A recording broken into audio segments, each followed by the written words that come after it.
Ahoj, já jsem Kečemaus a vítám vás u 10. výročí stránky Kečemaus.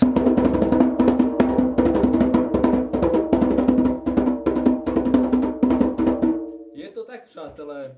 Kečemaus slaví 10 let, byl spuštěn přesně 15.6.2006, tehdy ještě na Internet Centru se zkratkou IC, tentokrát už běží na web zdarma, na webhostingu web zdarma, čili na dvojitv.cz.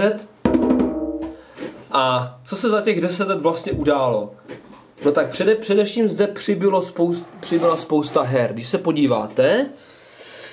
podíváte na stránky, tak her je 718 tady teď právě. No a také samozřejmě tady přibylo spoustu různých funkcí, například tady krásné menu, kde můžete najít moje oblíbené stránky s online hrami, vyhledávač, který ovšem zatím příliš moc nefunguje, ale protože je vlastně řešen jenom přes Google, ale v budoucnosti tam přidám funkci, že zadáte klíčové slovo a vám to vyhledá hru. Bude tam samozřejmě i k tomu seznam klíčových slov, abyste věděli, podle čeho máte hledat.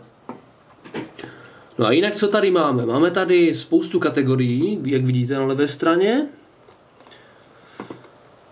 Tady jsou tipy na dobré hry. No možná bych je měl trošku rozšířit, no nevím ještě. Zde vidíte zážitky nebo takové recenze na počítačové hry, nebo spíš zážitky. No a něco o mě můžete vidět v sekci Webmaster, takže je to tak, přátelé, 10 let, během kterých tento web dosáhl mnohých změn, jako až docela neuvěřitelných, protože grafiku jsem měnil tak možná, řekněme, každé 3 měsíce možná, nebo průměrně. No, v současné době už příliš nové hry nepřidávám, protože mě už online hry ani tak moc nebaví, spíš hraju klasické počítačové hry nebo Android hry. No, takže doufám, že moje stránky navštívíte a budou se vám líbit. Tak ahoj.